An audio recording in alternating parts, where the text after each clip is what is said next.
it's me, your success coach, Vera V. I'm a full-time creator and entrepreneur. And if you are Gen Z looking to reach your fullest potential, then keep listening because this episode is all about reaching financial freedom. In this episode, we'll chat about financial freedom, why it is so important, especially as somebody who is in your 20s. I'll share my work experience, my whole creator journey that has taken me 8 years as a little foreshadow. And by the end of this episode, you'll have a very special and exclusive invitation to my free training. You're not going to want to miss this one, Gen V. Three, two, one. Launch to success with Vera V. Let's start off with financial freedom. But before we dive deeper into the topic that I'm so passionate about because I love money, I love business, I love finances, remember to leave my podcast to Launch to Success with Vera V a review. 5 stars, 4 stars, whatever you think, but your opinion really matters to me. And remember that new episodes come out every Monday at 6 a.m. Pacific Standard Time, so be sure that you're following my podcast. Now, let's jump straight into it. Before we dive deeper into financial freedom, let's have a universal definition. So according to my research, financial freedom is having enough savings, financial investments, and cash on hand to afford the kind of life we desire for ourselves and our families. Here's the thing, I feel like as young people, as people in our 20s, as Gen Z, money is kind of like a weird subject because especially if you are in school and you do not have the expectation, and if you don't have the expectation that you need to be working and paying your own bills, then you kind of just like, oh, like money, okay, like that's cool. Do you know what I mean? But until you start working, that's when you really start realizing the value of it. And something else that's relevant to our topic in our podcast today that I want to mention is I was actually reading this book, The 4-Hour Workweek by Tim Ferriss, I believe. I was actually listening to it on my drive from LA. I live in Orange County and it was during peak traffic time. So it took me literally 1 hour, 36 minutes, but we did not talk about it. I was listening to an audiobook, so it's fine. But the audiobook talks a lot about how when you're a child, your horizons are limitless, right? But then as you grow up and as you become a functioning member of society, it is so instilled into you that you have to work like a 9 to 5 or like you have to work at 8 to 4 or whatever, like that whole working structure. And I think another piece to financial freedom is I've noticed this in my friends and people that I know, like people I went to school with, people I went to college with, just those sort of people, is that oftentimes we doubt ourselves a lot. Like, for example, if we want a certain lifestyle and we really desire it, sometimes we can go like, oh, well, you know, I'll never be able to afford it. Like, let's look at things realistically, blah, blah. But here's the thing. Here's a key piece to this. If you want to be successful in life, be delusional, be a little bit cuckoo. There's nothing wrong with that whatsoever, as long as your cuckoo is supported by your daily actions. Does that make sense? If you get anything out of this podcast episode, it is that do not settle. And obviously with this, it'll provide you with a lot of information how you can get there. But if you know that you want to lead a certain kind of lifestyle, no matter how wealthy, rich, expensive out there, or maybe like it's very traveler-esque, it is possible for you. So do not settle. Instead of saying, oh, I can't, think about how you can make it happen. Because guess what? Doing something or not doing it takes the same amount of mental energy. And if you think about doing something, typically in your mind, it seems like a much bigger task than what it actually is. So just go for it. Just go for it. And another very important point with financial freedom is, to me personally, money is not the goal. It is simply a resource. Because, well, according to my life values and priorities, for me, the first priority is always family. Secondly, I would say is like self-improvement, which I guess ties into family as well because I'm part of my own family. So like, you know, it makes sense. But money is never the goal. Because if you think about this, if you say you want to be a millionaire nowadays, like it's a lot of money, but I feel like with inflation, it's like millionaires, let's say you have tens of millions of dollars, right? If you achieve that, but you have nobody by your side to share that with, then like, what's the point of that? At least that's how I look at it. You know what I mean? So for me, a big part of financial freedom is also be able to support my family. And that is a wonderful feeling when I'm not just like living and thriving, but I'm also being able to invest that into my family and help my parents and my sisters and whatever to help do that as well. That's really what gives my money meaning. For me, for example, for 2023, I had a very big fitness goal for myself. I lost I think 15 to 20 pounds, maybe more. But here's the thing, losing weight was not my goal. A lot of people ask me still to this day, like, Vera, how'd you lose the weight? Losing weight was not my goal. My goal was to feel more light because I wanted to get into running and I just wanted to feel better internally. So losing weight was just a result of that. So same thing here. Actually, the book 4-Hour Workweek by Tim Ferriss, I really recommend it because I just listened to it yesterday. It really inspired this podcast episode as well. But also it's a very prevalent topic for Gen Z. I say I mix up the two. Gen V, actually, one of my followers came up with that in our community, so we've been using it ever since. So if you are Vera's nation, Vera's generation, then you're Gen V. Congratulations. A very good way to go about knowing how much you want to earn and how much you want to make is actually lifestyle design, which is talked about in the 4-Hour Workweek book. And that is asking yourself, what kind of lifestyle do you want to lead? Because oftentimes, for example, if you want to be like a world traveler, Traveling is much cheaper than you think if you find smart solutions for it. You do not have to be making 50K a month to travel worldwide. Do you know what I mean? So your income and your financial freedom or your status of it all depends on what kind of lifestyle you want to lead. So that's very important to keep in your mind and in your brain and in your head. Now, as for myself, I have achieved financial freedom and I'm so grateful to be able to do so because I'm a full-time creator and entrepreneur. As I mentioned in the beginning, and actually something I'm very excited to announce with you, Gen V, and to share with you is Saturday, July 22nd. Remember that date, 9 a.m. Pacific Standard Time. I'm hosting a free training about how to grow your audience organically and start making money on social media. Because here's the thing, being a creator is a very underrated thing.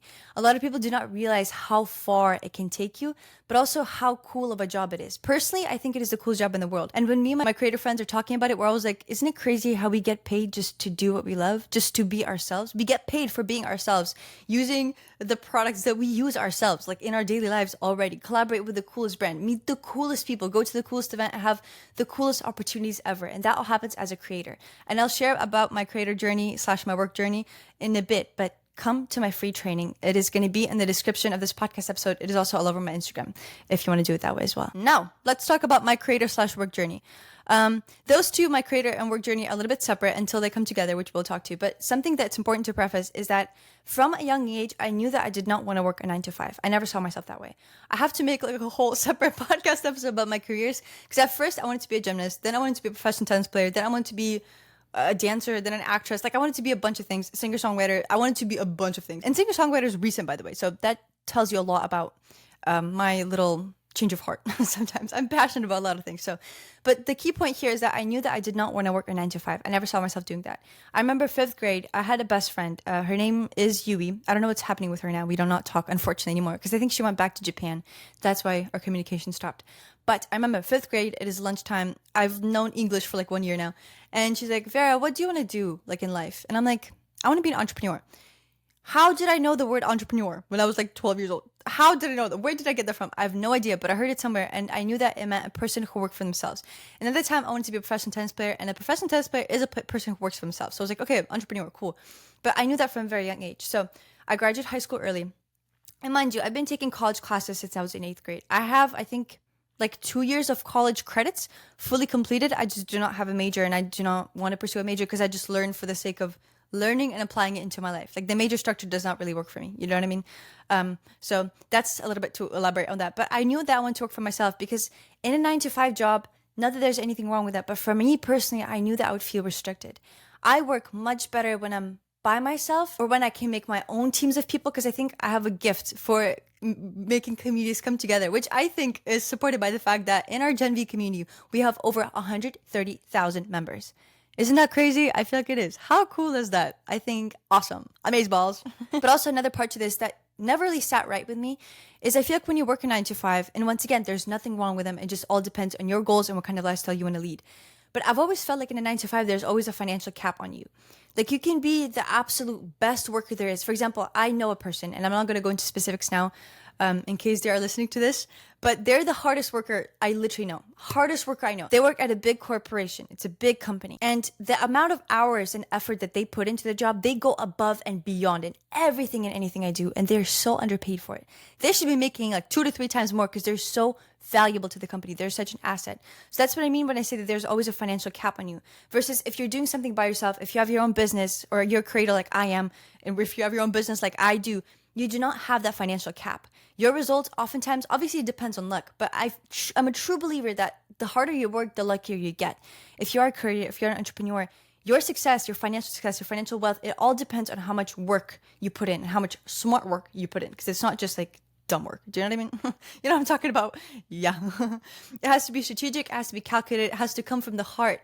But your results are dependent. You do not have that like corporation 9 to 5 cap on you. And another piece to this is people are like, oh, well, you know, if you're a creator entrepreneur, like you can lose anything at any second. But personally, I thought so too. I was in there too when starting my own business. But I actually realized this recently. But I feel like if you have your own business, it is a much more secure way to go because here's the thing.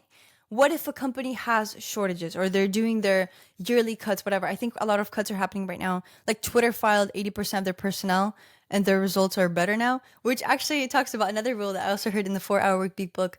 It is that 80% of total results come from the 20% of employees, or like that could be applied to absolutely anything. And I'm a true believer in that as well.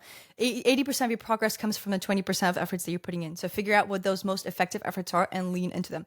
But we're straying a little bit off topic. If you work a 9 to 5 job, you could easily get fired any day, anytime. Do you know what I mean? Versus when you're working with yourself, and obviously things could happen, like knock on wood. By the way, I'm Russian, so this like spitting over the shoulder thing and knocking in my head. It's a thing I do sometimes in public, and I don't even realize, and then people look at me weird. I'm like, oh, sorry, you guys.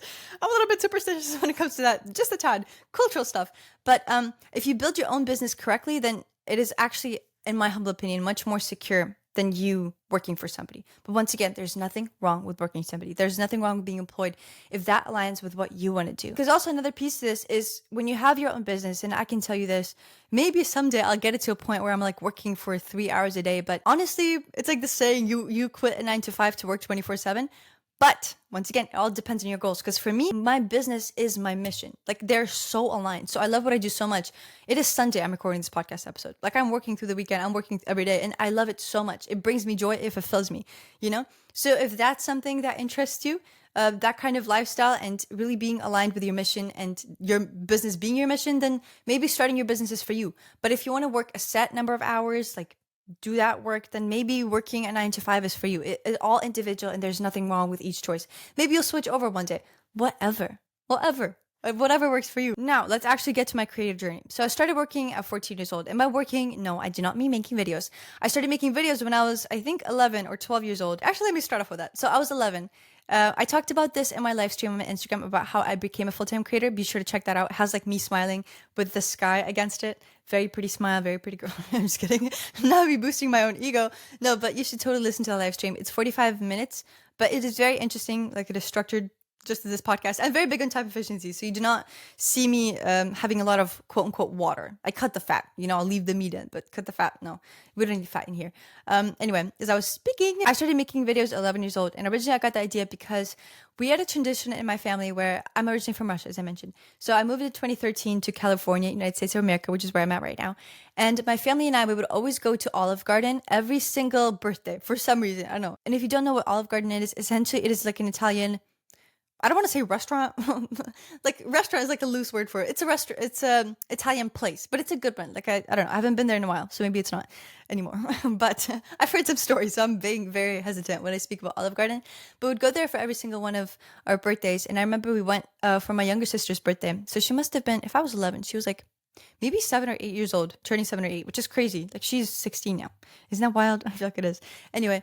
And I showed my dad and my mom, like actually my whole family, I showed a little skit I came up with. It was like a nerd and it was a blondie. A nerd is like, greetings, my friends. My name is Constance and I love learning. I love math. And then the blondie was like, hugs and kisses. Girls, maybe voice you're watching this. My name is Ashley and I love lip gloss. It's so cute. Which I know totally sounds like an LA influencer. No hate, no shade, but I've been to the influencer events and that is exactly what it sounds like 98% of the time, which is cool. It's cool too. But basically I showed them that skit and then my dad was like, oh, you should put it on YouTube. And I was like, eh. But then I was like, you know what, why not? And at the time I was going to do this project of the nerd and blondie, these two funny characters, comedy skits, videos on YouTube with my sister. But then she ended up dipping out. And I talk about this in my live stream a lot more, so you should totally listen. And I was like, wow, like I was going to do this. And I did a bunch of work, by the way. Like I started scripting my videos and then she was like, I don't want to do this anymore. And I was like, all right, I feel a little bit betrayed now, Alexandra, but you know what? It's fine, I guess. She was supposed to be blondie and I was supposed to be the nerd. But then I was like, you know what? Why don't I just do it by myself? Like genuinely, I had an idea for this. And if a person pulls out of any project that you're in, it is not a reason to quit. Hard obstacles, hard things, they may always come in the way, but that is fine, okay? A smooth sea never made a skilled sailor. So if you're having trouble, if people are dropping out of your project, if some challenges are happening, just know that you're going to grow from this, okay? And the live stream, I asked Gen V, I was like, guys, has this happened to anybody else where you're supposed to start something, but then the person that you thought you could rely on, you cannot rely on any longer? And everybody said yes. So listen up, you dear listener of my podcast, Launch to Success with Vera V. If that has happened to you, that is not a reason to quit, because it happened to me too at a ripe old age of 11. So anyway, I started the project anyway. That project I had for 4 years. And guess how many subscribers it had by the end of it? Just took a wild guess, just like a wild one. 127. And guess how many of them were fake? And by fake, I mean I bought followers. I bought subscribers. When I was 11 years old, it was not for money. It was just some random website. They're like, oh, we'll give you 100 subscribers for free. And I was like, please, because I had 17, I think literally 17 people following me at the time, just my family and some family friends, because I do not have, actually, maybe I do have 17 people in my family, but not in my immediate family. We have like 6 or 7. I don't know. I don't want to do the math now. It's a lot. I have a lot of sisters and obviously my parents and nephew and aunts and whatever. We'll talk about that in some other podcast episode. The point is 3 to 4 years of my work, staying up every night, getting a video out every single week, like asking my whole family to help pitch in 127 subscribers. That channel was not going anywhere, or so I thought, but here's another piece to this. If you feel like in your life you're putting in so much effort, but you're not making progress, first of all, ask yourself this. This is Vera's value number 1. How do you define progress? What is progress to you? For me at the time, I thought progress was channel growth, but actually the real progress that was in this YouTube channel of Nerd and Blondie, you can still search it up. It's still on YouTube, by the way. You can see my 11-year-old self and like 14-year-old self. It's really cute. But for me, progress was getting the skills that I needed, because that is the channel where I learned how to film. I learned how to script. I learned how to edit. I learned how to do everything. I learned how to be on camera. I learned how to present myself. I learned to be funny, essentially, like how to make the cuts to make them funny. That's where I learned absolutely everything. So if you do not feel like you're making progress, just look at how you're measuring your progress instead. That was a bit of my creator journey. Let's talk about a little bit my work journey. I started working and making my own dough, my bread, when I was 14 years old. Obviously, like, it was not a high paying job. I was a Russian tutor for, I think, maybe it was like $15 an hour. 15, not 50. I wish. It was $15 an hour, which to me, I was like, wow, I am making bank. I am making bank. Like, I am so rich now. $15. And I was working as a Russian tutor for like 3 hours a day. I was like, oh my gosh, $45 a day. Like, girl, I can do anything. I can spend this on anything. And simultaneously, I also became a babysitter. I started babysitting at 14, 15. I don't babysit now, but I babysat for as long as I absolutely could. I worked with a bunch of kids. And the way that I did that is that there's this app. It's like the neighborhood app, especially if you live in America. I think they have it. Maybe they have it in Europe. I have no idea. But it's called Nextdoor.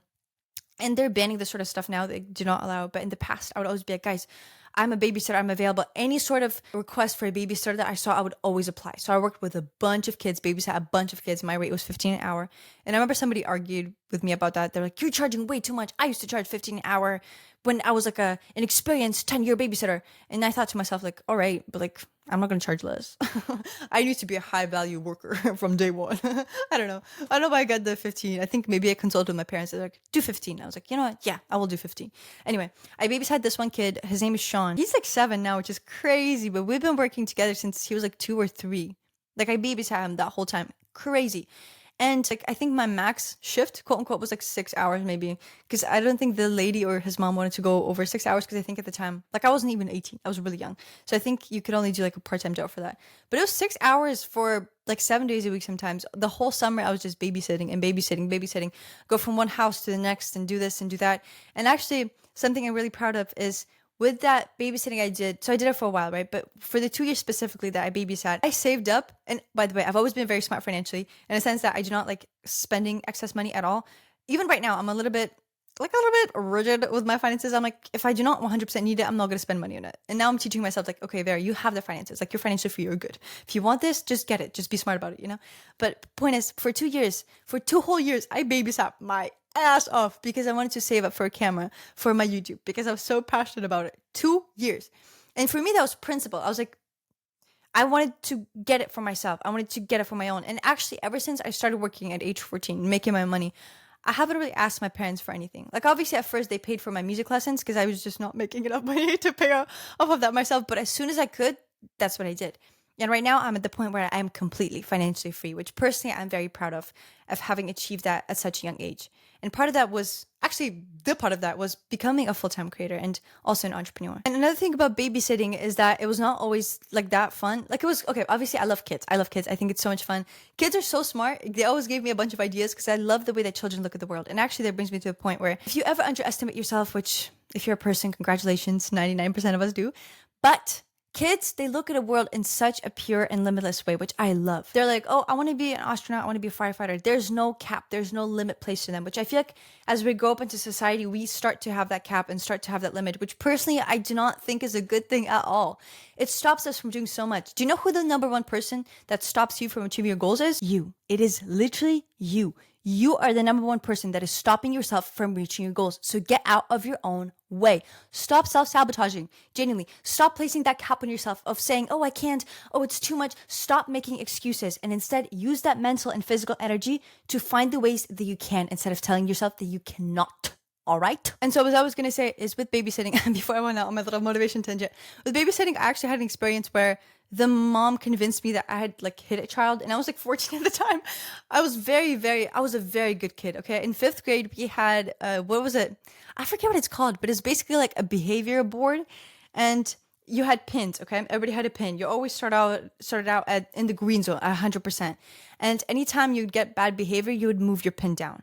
Guess whose pin stayed up there at 100% for how many even? I think it was the entire school year. I've never moved my pin once, not for talking, not for nothing. Never moved it once. It got to a point where in 5th grade, my Mr. Parker, which was my teacher, he's honestly one of my favorite teachers. Like, I've never talked to him after 5th grade, which is unfortunate, but he was my favorite teacher ever. He, at some point, he did not even check my homework because he knew that I did it. He could have checked it any day. And I mean, obviously most days he did, but sometimes he was like, I just know that you did it. And I was like, yeah, correct. I always did. I always did. And I was also a shy kid, but I was a very good kid. Okay. So at 14 to be accused of hitting a child, I was like, please, what am I going to do? Are they going to arrest me? Like, what for? I haven't done anything. So yeah, it was also nerve wracking. I think I actually have a video of this, of me talking about it on my YouTube channel. If you're watching this on my YouTube, but you should definitely check that out. So it came with its difficulties, but overall it was a really good experience. And that just taught me the value of like money. And obviously babysitting, it is not the worst job in the world. Personally, I loved it, but that's not to say that it wasn't tough. Also, all the houses like I had to buy to, and because I didn't drive, I didn't have a car at the time. But point is, it was a good time. It was a jolly time, and I'm very grateful that I got that experience. And another thing is, if you want to become financially free, I think this is key. For me, and to this day, anytime there's a financial opportunity that aligns with my goal, the kind of lifestyle that I want to lead with financial freedom, I take it. When I was a babysitter, every single babysitting opportunity that I got, I took. And mind you, it was not like I was just like, oh, I have 6 classes, like I babysit also. No. Girl, no. I had 10 classes total. And if you live in America, you know that the standard is 6. I had 10 because I had 2 more at my school. I was doing school from literally, like, what was it? 9 a.m. to 3:30 p.m., which may not seem like much, but it kind of is. And then after that, I had 2 college classes that I was taking as well, which were very rigorous. Like in college, there's a lot of homework assigned, and I've been doing that since 8th grade. And then I also had my music practice, like piano lessons, singing, and I was really investing into that. I was also working out every day. I'd wake up at 4:30 a.m. to go to the gym with my friend, which she drove, which I'm so grateful for. Thank you, Angie. Love you for listening to this. I know she listens to this on her way to work still, but Angie, you changed a lot of things for me, and I'm really grateful for you. Just as a little side note. But point is, like, it was a very busy and very, very, very stacked schedule. And still, every opportunity that came my way, I was like, okay, how can I shift my schedule? How can I make this work? Even when I was so tired by the end of school day, I was like, my head is exploding, okay? And also, by the way, I'm still creating YouTube videos. Like, I talk about my creator journey more in the live stream, so I won't get too deep into it, but I'm still creating YouTube videos. And I'm sleeping 3 to 4 hours a night. But guess what? There's a babysitting opportunity for me to make money because I want to be financially free. I take that money. And I take the opportunity first and foremost. I just take that money. No, that'd be good. But no, unfortunately, or I guess fortunately, you work for the money you have. Which brings me to also another point. I think a lot of influencers, like entrepreneurs, they put off the thing of like, oh, making money is like so easy. Which if you build your business correctly, it definitely can be. But if making money feels hard, if you're a beginner content creator, if you're an entrepreneur, that's not a bad thing. Like, that's not uncommon. One of my main sources of income is brand sponsorships, working with brands that I love, which is such a cool thing of being a creator. Like, I literally use these products on a daily basis still, and I get paid to share about them. Like, I already share about them organically, then I get paid to like talk about them in a professional way. Isn't that crazy? Like, you just get paid for being yourself, which, by the way, if you want to become a successful creator like me, be sure to join my free training. Saturday, July 22nd, 9 a.m. Pacific Standard Time. The link is in the description of this podcast episode. It is also on my Instagram. It's also going to be in the YouTube comments, probably. Like, I'll pin it just to make sure that you have it. But join it now. Sign up now. It is completely free. It is going to be an amazing time. We'll have so much fun. I'll look at your profiles. Literally, if you join the training, I'll look at your profile. We'll have, I guess, 3 people that I look at, because I cannot do this for everybody that joins, because otherwise I'd be looking at like 1,000 people's profiles. That's kind of a bit much. But look at your profiles. I'll tell you what's working. I'll tell you what's not. Like, I'll give you a professional consultation as a social media growth coach, success coach, and a professional professional full-time creator entrepreneur. All right, but we'll talk about that later. But for brand partnerships, you think it's like, oh, you just film a video with like a brand, but there's actually a lot that goes into it. There's negotiation, there's outreach to brands. There's also, I guess I should make a separate podcast episode about this as well. But if there's a brand campaign, typically like there's a contract for it. There's always a contract for it. There's also an agreement of things that you need to do in the video, things that you cannot do in the video. So you really craft your video around that. And each video takes kind of a longer time than you would expect. There's also edits, like you send it, it doesn't work, you have to redo it again, which is such a wonderful job. Like I genuinely love making sponsored content because I feel like it is my content, but I get to do so much more fun things in it than I usually would like with my typical content. I get much more creative ideas, which I love. But point is, it is still work. The point is, at least for myself, making money, it does not have to feel like a heavy and burdensome process, but making money is still work. Anything and everything you do, it is work. And to get to the level of financial freedom and financial success, it requires work. Now, how you go about that work, how easy or hard you make it for yourself, that's a whole different conversation. Now, let me give you a rundown of my creative journey real quickly. First of all, it took me 8 years. I started making videos at 11 years old, didn't see results for 8 years until I discovered a secret key that changed absolutely everything. My most viral video has 9.6 million views. And the amount of videos that I have that have reached over 2 million views, like I cannot even count on my hands, which is insanely cool. So cool and so amazing. I wish I knew then what I know now, which if you're interested in this, come to my free training, July 22nd, 9 a.m. Pacific Standard Time. Details are in the description of this podcast episode. It's completely free. If you're a beginner content creator, if influencer, an entrepreneur, if you're struggling to grow, you're afraid of starting, come to my training. Join us now. The best community in the world, Genevieve, you know, and the best coach in the world, Vera, you also know. Now, after starting Nerd and Blondie, that project at 11 years old, I also had a Russian channel. Okay, I had, I think, 1,000 subscribers. I closed it. I had an English channel. I had a channel with my sister, the one that actually dipped on Nerd and Blondie with me, that also didn't really go anywhere. I had a TikTok. I had so many things and so many things that I did, and I did not see results until I discovered that secret key, which I'll talk about once again in my free training. But point is, I do not also believe in overnight successes, like at all. I do not believe in that. If you see a person suddenly blowing up, just know that it is not sudden at all. The amount of work and the amount of energy that it took to get to that point is indescribable. Maybe they don't talk about it, maybe they do, but nobody listens. But point is, like those fairy tale stories, I do not believe they exist. Think of Lizzo. Everybody knows Lizzo, okay? She lived in her car, from what I know, for 10 years before making it to where she is right now. But people think of her for an overnight success. She was not. Okay? It all comes down to this principle that is in Atomic Habits, actually. It is called the melting point. Ice melts at 32 degrees Fahrenheit. So 33 degrees, it's not going to melt. 34 degrees, it's not going to melt. But until it gets to 32. So the amount of time that it takes to get to the 32 degrees for your ice to melt, for your progress to happen, that depends on you and your effort, which I feel like is so great about being a creator, because that you fully control. Do you know what I mean? And now let's get to where I am right now. So once again, I'm a full-time creator and I'm an entrepreneur. I'm making over 10K a month doing what I love, which is creating, which I'm so grateful to say. If I could encourage my 11-year-old self and be like, girl, you're going to make it. I mean, obviously I think she knew. She was a lot more cockier than I did, or I guess not cocky, but just like confident. Which I love, I respect and admire. She knew I was going to make it. But there are some points where I did not think that I would. And the reason why I'm talking about my income of 10K a month plus right now is because I think financial transparency is important. If we are talking about finances, like I'm 100% honest and authentic with you, and I continue to be. You know what I mean? That is also to show you the opportunity that yes, you can. If I can, so can you. Now, let's talk about my financial practices. And no, this is not financial advice in the slightest. I'm not a financial advisor. Do not take this as financial advice. This is personally, there's the things that I do to make sure that my finances are up to date. Personally, first and foremost, I consume a lot of business and finance content, and I actually want to start consuming more. But I think financial literacy is so important because they do not teach you this in schools. Like paying taxes, they do not teach you this in schools. How to invest your money properly, they do not teach you that in schools. Ideally, they would, but I don't think it's a school's responsibility. I think it is your personal responsibility. So if you want to know how to manage your money effectively, then do your freaking research. Because guess what? YouTube, it's free. TikTok, it's free. Which TikTok can be like TikTok, but TikTok has great SEO, which is one of the best platforms actually to blow up on. SEO is search engine optimization. We can definitely talk about that more in my free training because it's going to be the logistics of how to become a successful creator. So definitely join. More information in the description, as I've mentioned a billion times.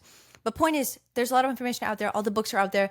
If you cannot purchase a book, go to the library. But there's truly no excuses, okay? If you want to know how to make your money work for you, then do your freaking research. But so from the research that I've done, here's some practices that I implement. First of all, consuming a lot of financial content. I have some of my favorite YouTube channels. If you want to know which ones they are, then leave a comment, especially if you're watching this on YouTube. I'll be sure to share. Now, another thing is I try to schedule out a day for bills once a month if I cannot automate them. Some bills are just not automatable. Because, for example, I have an Athletic Greens subscription. I like Athletic Greens a lot. Athletic Greens, if you want to work with me, let me know. I'm a fan because I've been taking them for like, I don't even know how long. I missed some days, which is not the greatest thing. I'm like not too consistent with it as of recent. But point is, my dad pays for it. He gets it for himself, for my mom, and for me. And that way it is cheaper because otherwise I would also have to pay additional for shipping. And obviously, I think financial efficiency is important. Like I do not like overpaying for things at all. I like to save as much money as possible, not from a restricted mindset, but just from a mindset of efficiency. Because if that money is going for shipping, like what's the point if they can all just come in one box, right? So for example, my dad pays for my athletic greens. I send him like a Venmo or a Zelle, whatever. I just send that money to him. So those bills I cannot really automate until I do it myself. So I have a day, a month, and I actually am working on really solidifying that day because honestly, in the past, it's been a little bit random. Like it's towards the beginning of the month, but not exactly, I don't even know exactly where or when.